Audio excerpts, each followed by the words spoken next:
This is part 2 on the repower video. Hopefully part 2 will finish it because there's not much more to do. And I also made about like a 15-minute monologue of me just talking in the camera before this video started. But in my quest to give out better, quicker, more efficient information, I'm just going to do monologues in my spare time in between bolting stuff up.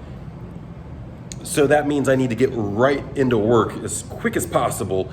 But let me just show you, as I'm looking at this engine on the stand, you know, we're gonna bolt accessories on it.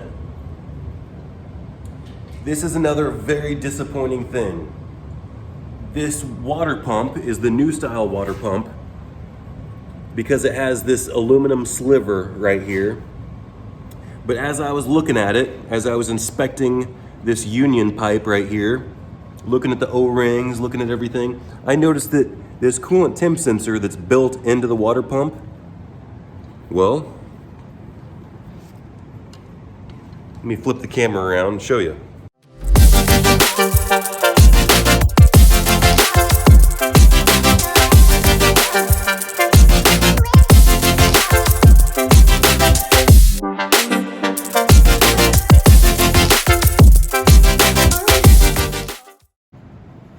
This is something that could have easily been overlooked.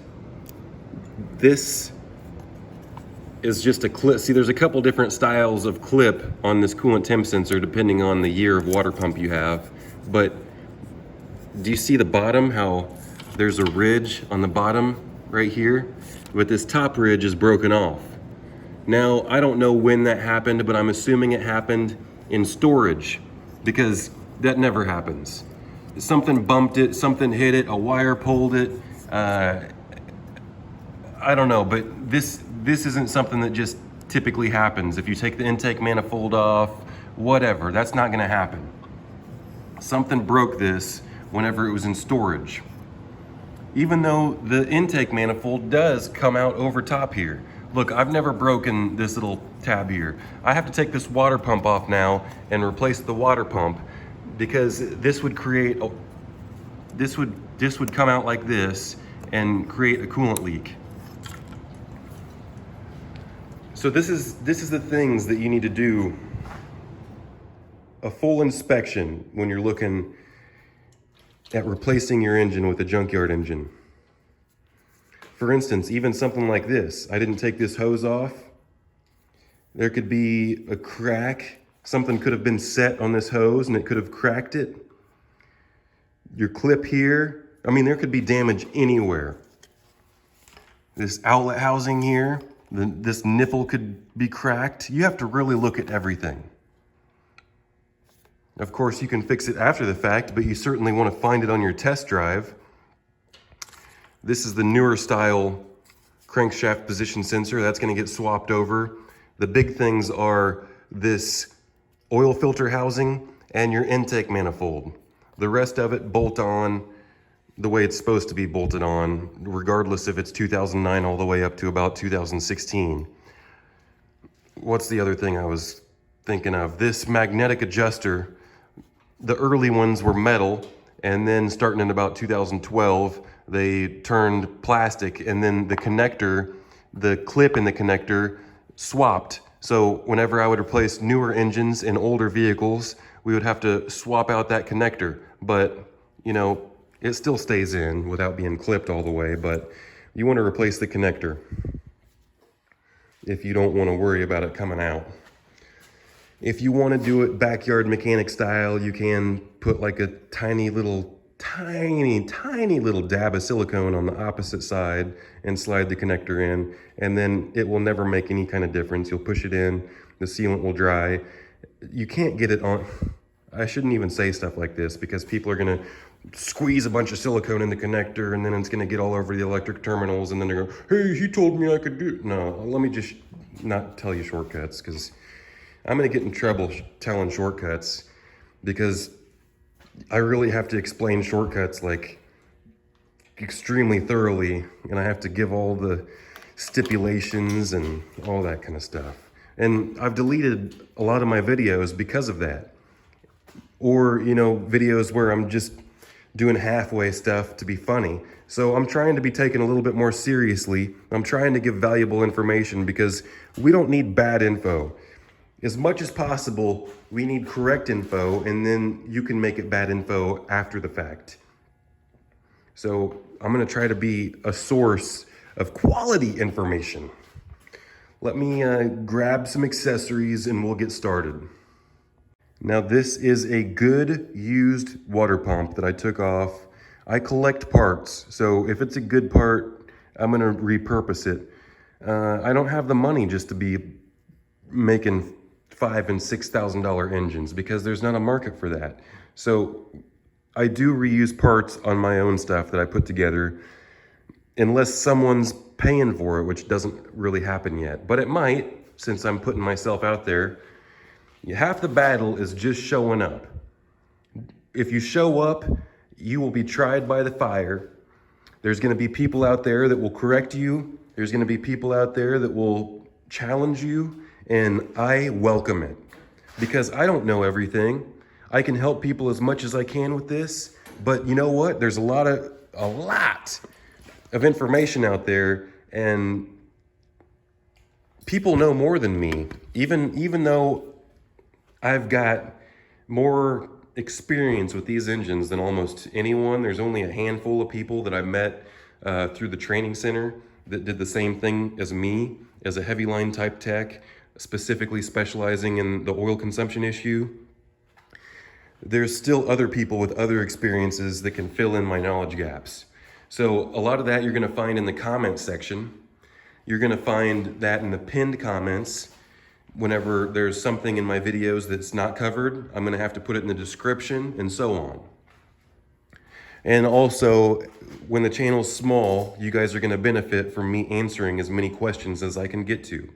So you don't need to watch me swap out this water pump. I've got like 3 other water pump videos, but did I show this yet? This is what that clip is supposed to look like. It's not supposed to have a broken tab on the top. And you have to really look at everything before you start putting stuff together. And you also want to spin the pulley, make sure it feels good, all that kind of stuff. And this is the other biggest part, is you want to make sure that that gasket is all the way seated. And the gasket's always good. You don't need to swap it out if you're pulling it off or putting it back on. These rubber gaskets still protrude a little bit and they'll seal perfectly fine. There's a lot of overlap in my videos. I need to show as much as possible though, because you might only watch one video. If you have a flex fuel engine, then your intake manifold is going to be aluminum, and you're gonna have the plastic intake runners. That's the manifold that I took off in part 1. If you have a flex fuel engine, your aluminum intake manifold won't bolt on to the 2009 to 2000, sometimes all the way up to 13 engines. If you have this style intake manifold, your flex fuel manifold will not bolt on, because this style intake runner, the fuel rail is bolted on in the middle there. See those 2 bolts? That fuel rail bolts in right here and right here. And the older style cylinder heads,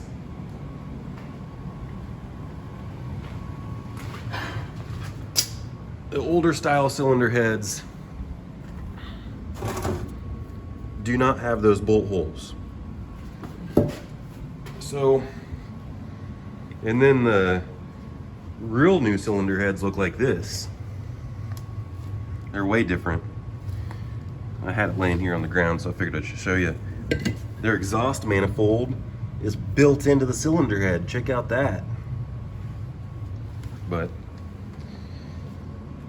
see, this is what it looks like on the bottom. This is a burnt valve or chipped valve. I'll show stuff later.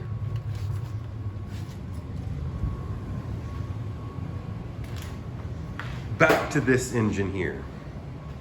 So this is one of the tools that I forgot to mention in my must-have air tools video.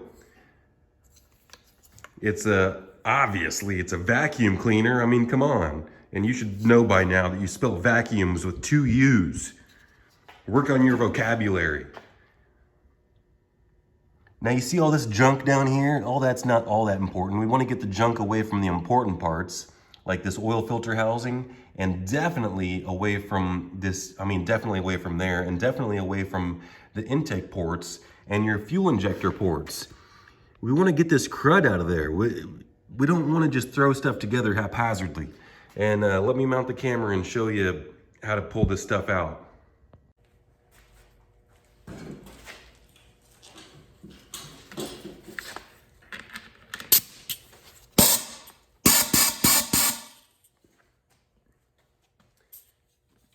So this creates a, what would it be? Not a Venturi type effect? Someone tell me in the comments. I can't think of it right now.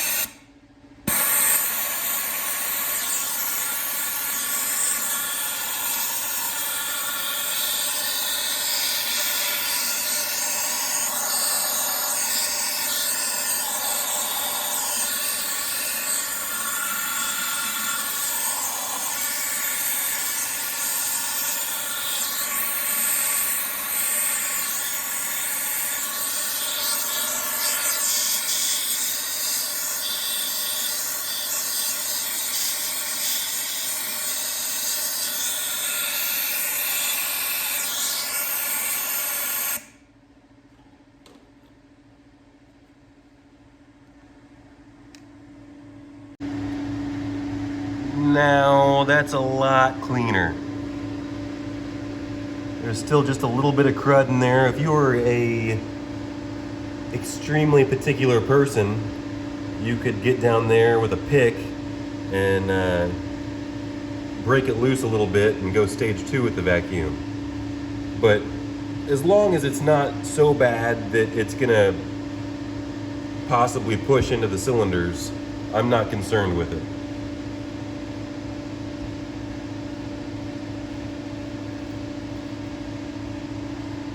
So then you want to get all the debris that you can get away before you wipe this surface clean. This is an old slick mist bottle. To verify that I put my cleaning chemical in here, I took the label off and I put it on upside down. And now I know for a fact that I go to it and it's exactly what I think it is. So we can just mist it on and then take our microfiber cloth, now that everything's been vacuumed,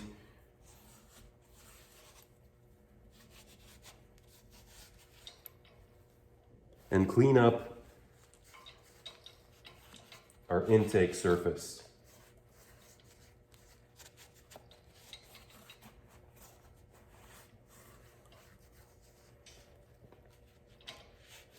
To tell you the truth, it would have been fine just to put the intake manifold on as it was, but hey, cleaning it up, it's better. You know what else is good? To clean your house, to clean your room, to clean your garage.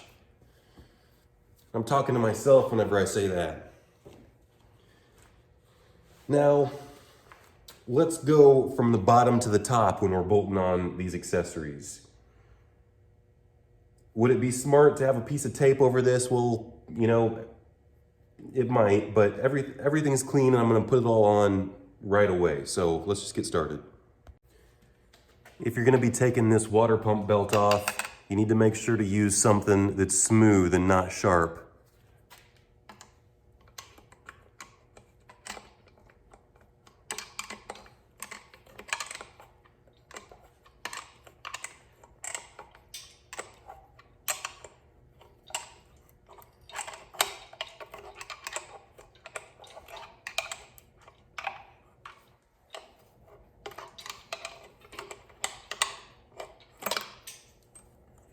I haven't seen any of these belts need to be replaced yet. The only reason why this belt would need to be replaced is if you tried to pry it off with the wrong tool that has sharp edges on it.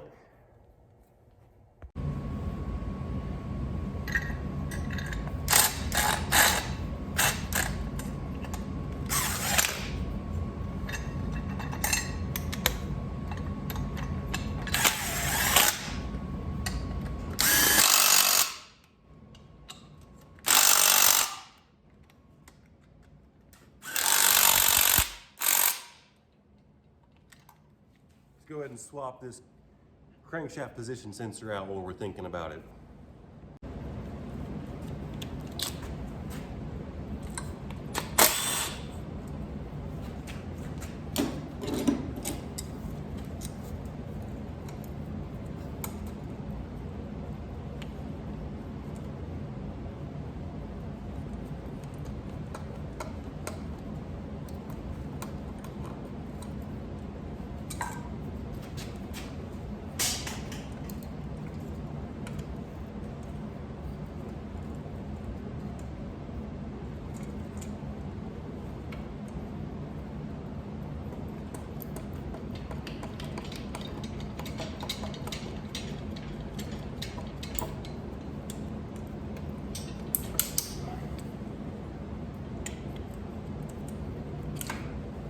I was trying to save it, but it's stuck in there pretty good, and I don't really need the newer styles. I've got an abundance of the newer styles.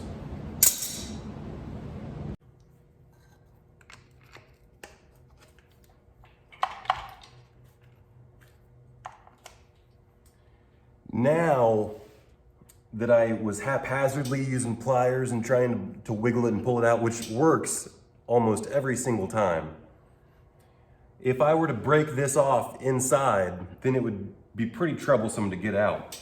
So I've got a pry bar in the top, and then I'm going to use a pick or something in the bottom .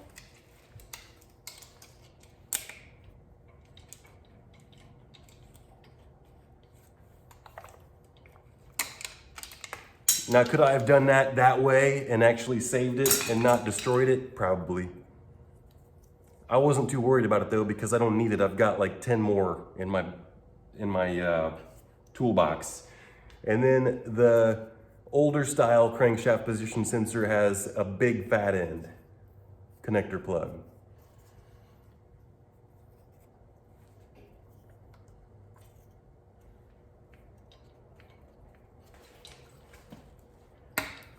Here, pop into place. Now you want to make sure it's fully seated.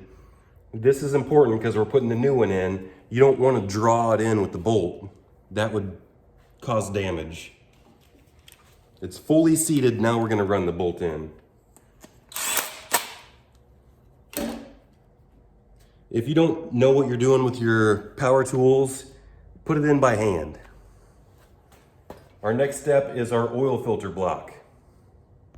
People use whatever they use. I've found that sometimes the old O-rings are swollen, and it's always best practice to replace this union or replace the O-rings. But if it looks good, for instance, whenever I'm installing fuel injectors, I found out that almost every single type of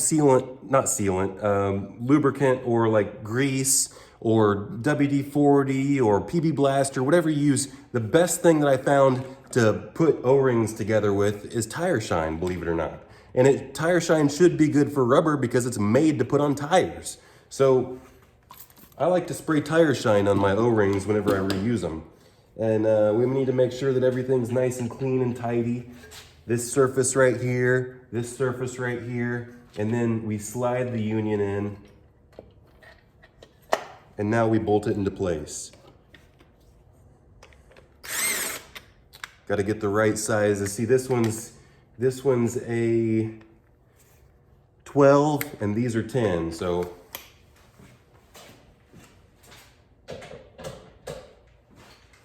now we start in the middle and we just run them in. We don't tighten them. Those are the three important ones right there in the middle. Let's start these two for good measure. All right, now let's set these in.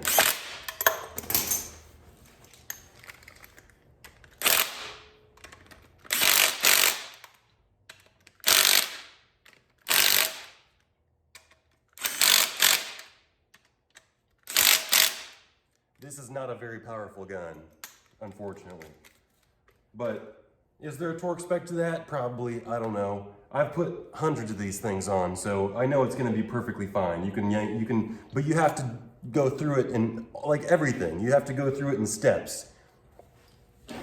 The next step is our intake manifold, but we do need to make, we need to make sure that our oil filter area right here stays clean. So might be a good idea to get like a clean cloth or something and even just put it up there just to make sure that things stay nice and clean.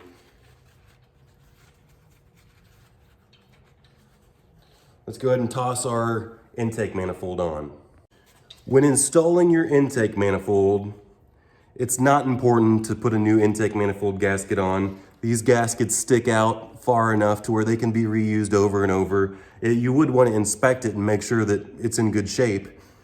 These little nylon ends right here, I've never replaced one. I've only seen one go bad in my entire career.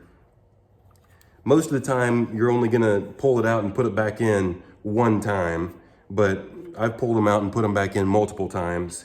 But this is a type of union or sealer or like compression type fitting that goes inside your cylinder head for direct injection. But you want your fuel injectors you want to install them in the intake manifold in the fuel rail. You don't want to put your fuel injectors in the cylinder head and then push the fuel rail onto them, because you're a lot more susceptible to cutting your O-rings. How do I know? I've had fuel leaks in the past, and I learned that the best practice is to install them with a new O-ring, a new fuel injector O-ring, because the fuel injector O-rings are the most important O-rings to replace, because you don't want fuel leaks. So get yourself new injector kits, but if you're reusing the O-rings, if they look good, you want to put tire shine on them. But I will say that the O-rings for the fuel injectors, please replace them, because it's really easy to cut them. Now, whenever you install this intake manifold, these two bottom side ones are the studs. You want to line the studs up and push it on. And for these fuel injectors, you just want to kind of move the intake manifold up and down. So we're gonna put the studs on the side here. Actually, this, I must have done this because I'm the only one that works in my garage, but this bolt's in the wrong spot. This bolt is supposed to go right here. So these two middle bolts are in here, but these outside bolts are not. And let's go ahead and see if it fits.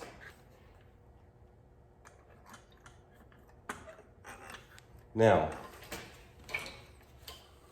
these fuel injectors are just going to be hanging there. What you want to do is you want to wiggle the intake manifold around. See that? All four of as I was wiggling the intake manifold, all four injectors are just kind of going like this, and eventually they'll find their spot in. And then whenever it slides in that far, get this connector out of the way. Don't draw it in with the bolts, that would be dumb. They're not even long enough to do that anyway. But just kind of take your palms, go back and forth, and then it'll flush itself up. The other thing that you want to pay attention to is this fuel line. Go ahead and just screw it in right now. It's going to be the easiest time to install it. Now, don't screw it in and then forget to tighten it, because guess what? You'll forget it altogether. Now that's a 17 millimeter. I have an 18 handy, but it's a Flank Drive Plus. I'm just gonna go ahead and tighten it with the 18. You didn't.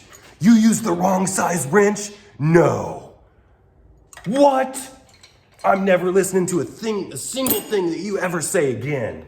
Well, okay, I'm perfectly fine with that. Now it would be good to use hand tools for this as well, but look. You start with the top middle one and you barely put it in. And then you go to the bottom two. You barely put it in. Barely go it. And then go to these side ones. Then go all the way to the side. We'll put the 10 millimeters in last. Now I will say that it's a smart idea to not continue using this, because these bolts for the intake manifold, they do strip out very easily. When bolts are going into aluminum, and this cylinder head is aluminum, use hand tools. Use hand tools, because what I just said, you're going into aluminum and you can strip it easily. Now, what's gonna take more time? to get yourself a regular wrench or ratchet and as I'm finding and I'm trying to fill time to talking, but you're gonna save a lot more time just getting the proper tools and tightening it down by hand than you will by stripping bolts out with power tools.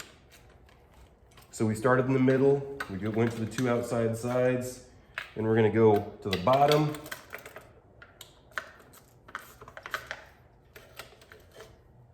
Bottom two.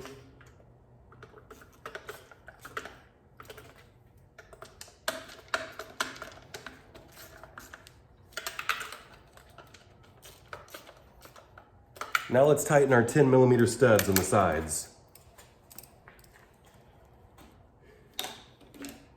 So one thing that I like to do when tightening those 10mm,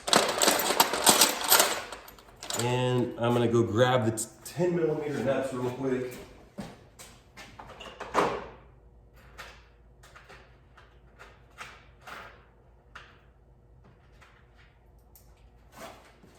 Now, this is a little tech tip. See, if you're working on this in the car, this is a really long, so you need at least a medium well or a deep well for a lot of these studs. Now this, see how the studs are a lot longer for the flex fuel? I don't know if you're gonna be able to see that. Yeah, we're zoomed as much as we can.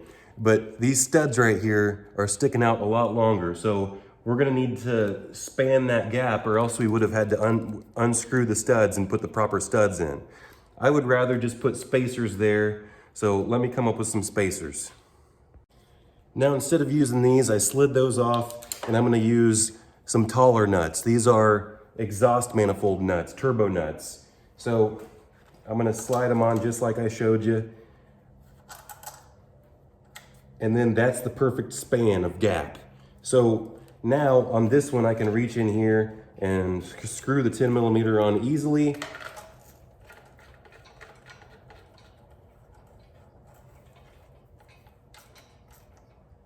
And it's tight. Now on this side, let's say it's in the vehicle and you can't get to it as easily as I'm doing right now. Well, you can probably slide these nuts on very easily, but this 10mm might be pretty difficult to stick in here and get all the way back in there. Well, I hope all of you mechanic people know this tech tip. Get yourself like a towel or a paper towel or a piece of paper or something, and then put the nut in it. And guess what? Now the nut is stuck in your socket here, and you can fish it down in there and screw it in, and the nut will be fixed to your screw or your stud, your bolt, whatever you want to call it, and it comes out perfectly clean. Then you can pull your piece of paper towel or whatever off. So that's the good way to not lose your nuts. Now we don't want to forget, you know how many times I've forgot to plug this in, which is something so simple. This is your coolant temp sensor. You know, one time this wire is long enough to where you can even get it caught in the cylinder. You know, that's pretty embarrassing, but one time I even threw a cylinder head on and I didn't realize it, but this wire slid inside the cylinder and bounced around, and you know what kind of problem that, yeah, that was a whole ordeal right there, but oh well, you live and you learn. I've made more mistakes on this engine. I will tell you some of my mistakes because I've learned from all those mistakes, and it's made me a better person. So now this side of the engine, it's done, minus the oil filter. Let's go ahead and just screw an oil filter on here so we don't have to worry about dirt being introduced.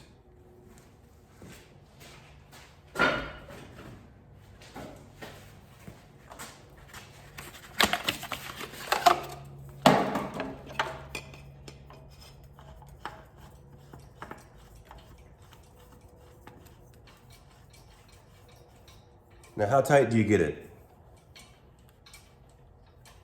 You get it that tight. Now, there is a bracket that goes right here.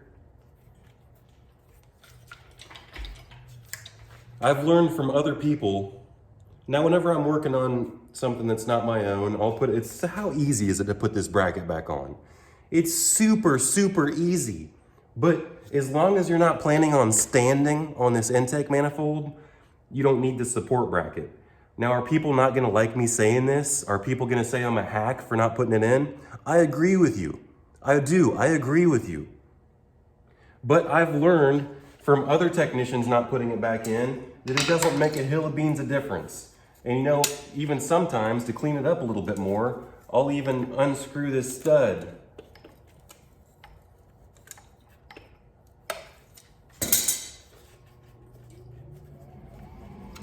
And then if you unscrew this stud underneath the intake throttle body, you won't even know that a bracket ever even went there. And that will make it easier to access things in the future. If you ever needed to put a water pump on in the future or something, I promise you, if you ever needed to put a evap purge valve, if you ever need to do anything, I promise you that, what's this bracket that we're talking about? This is the new style. The old style is just straight. Unless you're planning on sitting or standing on this intake manifold, then you don't need it. It's not gonna create any problems whatsoever. I'm just telling you straight and forward. I'm just telling you. But if I work on someone's car, do you know how easy it is to put this back on? Yeah, I'll put it back on. It's not a big deal. Very easy to put back on. I'm just telling you something. Do I lose credibility for telling you? Maybe. Now this is the wrong pair of pliers to take this spring clamp off. Have I showed you the right pair of pliers before? Let me go grab them. The right pair of pliers to take the spring clamps off are spring clamp pliers. And then when you take this hose off, stick something behind it like this. See how easy that comes off? Now, let's go ahead and throw the rear main seal on. The first step in prepping for your rear main seal is to take a razor blade. Always a razor blade when you're working on an engine. You don't ever want to use a whiz wheel on an engine, especially right here. You know this goes right into your oil. You don't want to take any chances of getting foreign material into your oil pan.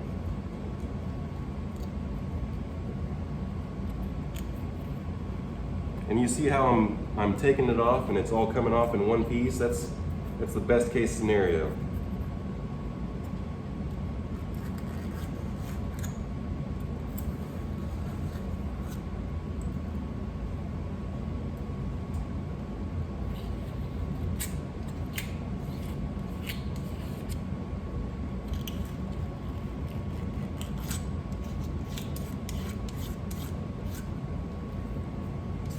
Now, what I like to do is I like to clean up this snout before I slide the seal on. What I've got here is a little piece of 3M pad. It doesn't need to be big, it doesn't need to be much. And I'm gonna clean off the crankshaft, the end of the crankshaft first.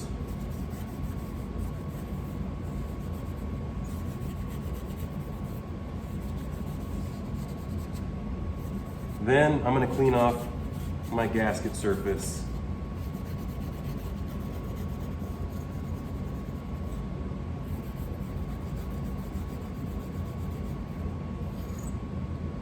Now we're going to take a clean towel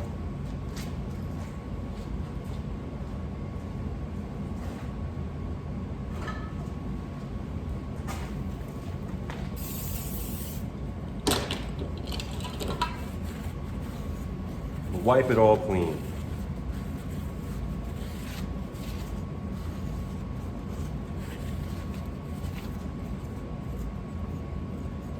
Now we're ready to put the flange gasket on. This is the updated flange gasket. Part number. This particular engine is actually, I'm actually going to use this for myself.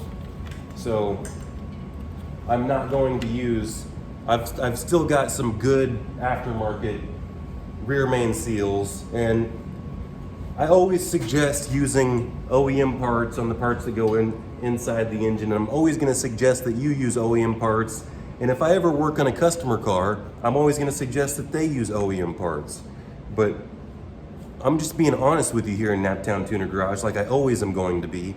And there's not necessarily enough margin to always use OEM parts. And I've played with enough aftermarket parts to where I'll use what I can use when I can use them. So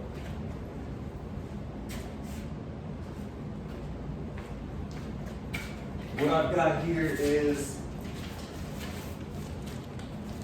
a man gasket. Or no, it's a maul, I mean. I believe I bought it from Rock Auto, so I bought it from a trusted source. This is the type of gasket that, yeah, it's known to fail. I've got another rear main seal video, but it's not really a huge failure point. I mean, only a few of them. I've probably replaced 20. I've probably known of about, I'd say 50 in my career.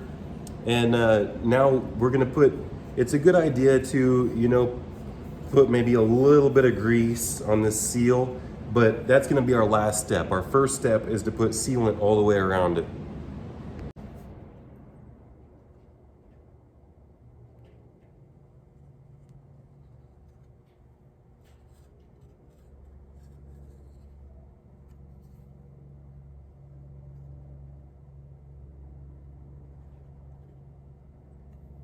Now, after you get done putting it on there, it's not necessarily going to be perfect.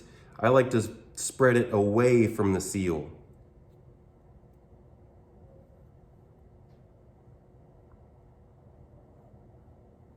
You definitely don't want to get it on your crankshaft.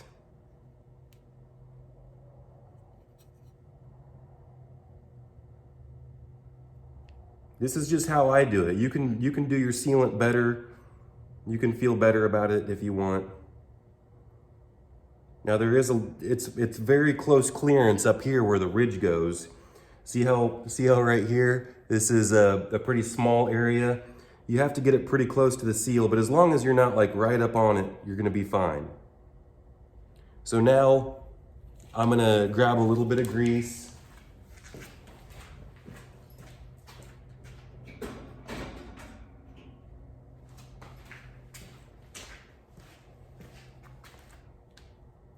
Put a little bit of grease on my pinky here.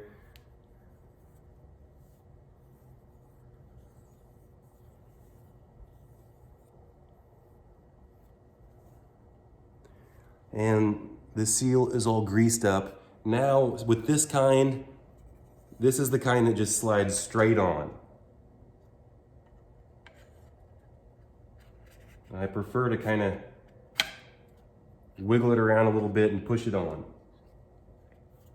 Now, that takes the very small bolts. You saw it when I unbolted it. You don't need to watch me bolt it on. You can't use this new style seal without a special seal installer because it actually goes on backwards. You have to flip the seal backwards and put it on with this. And I'll show that in a future video.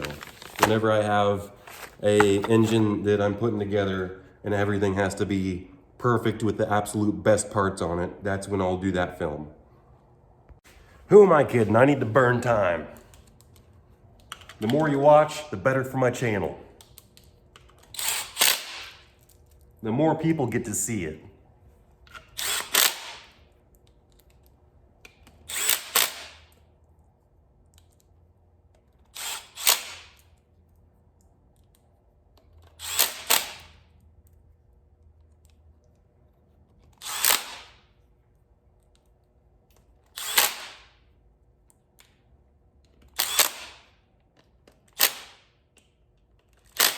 Now on this one, I didn't have to just barely put them in because it's aligned with two pins right here on the side that locate in the block. but also it's perfectly centered around the crankshaft, so I could just kind of zip them all in. Now we're moving over to, first off, this goes right here, and if you'll notice, it's almost impossible to get this knock sensor connector out without breaking this little tab, but that's fine. You just put it in here sideways instead of straight. Just like this. It'll stay there. Now we are working on the exhaust side. Now I have to stop right here because this engine that I'm robbing parts from for the accessories, of course, this is no big deal whatsoever. This engine support, a little hole in the material to, you know, the heat material here to keep the rubber motor mount in good shape. That's somewhat common. I can fix that very easily. But the issue that I saw on this starter before I was gonna swap over this engine mount, the starter, the wiring harness, and some of these hoses here, this is the first thing that I'm gonna pull off and swap over. But what I noticed is, first off, there's some oil and grease. That's not good. You know, it was leaking from somewhere, you can tell. The starter would have been good. The starters are typically good, but the first thing I noticed was this wiring. And the wiring looks like it got hot for it to melt off some of these rubber pieces. And some of these rubber pieces just fell right down here whenever I touched it. And then what you want to do is you want to look at where it connects to the starter. If you'll notice, let's see here. Am I going to be able to?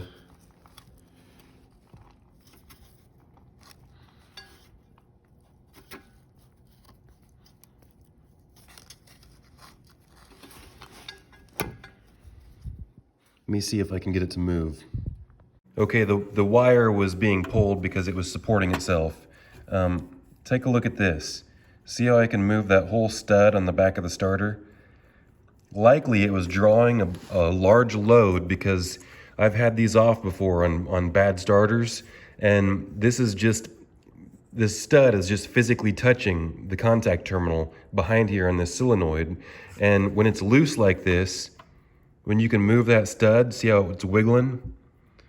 That's probably what caused this draw in this starter cable. And now this whole entire starter cable is suspect. This starter is suspect. This whole entire starter and wire need replaced now because it's not worth it to put junk parts in and then have a starter fail or have a wiring problem, or this wire has high resistance and then causes the new starter to fail potentially.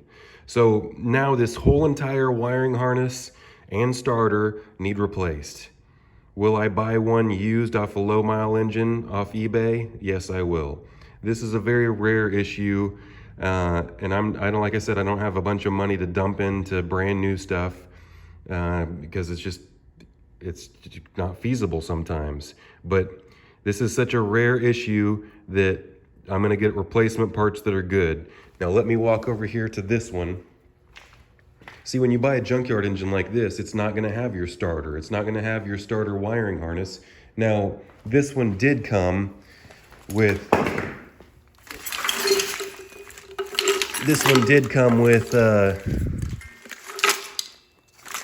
you know, all the wires are chopped up there. So I don't even really know, they chop stuff up whenever it comes.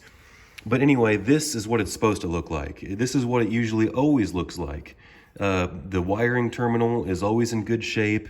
The rubber goes all the way up to the end, and this stud is perfectly fixed and it cannot be moved whatsoever. So this video will now have a part 3 because I have to order parts. And then I'll put the accessories back on like you see on this engine. But I'm sure there's some other stuff I can get to in between then. Until next time. A Naptown Tuner. And for the people that watched all the way to the end of this video, I have some dirt on my eyebrow. I will take apart that starter and show you the loose contact on the terminal on the starter solenoid in part 3, the very end of part 3.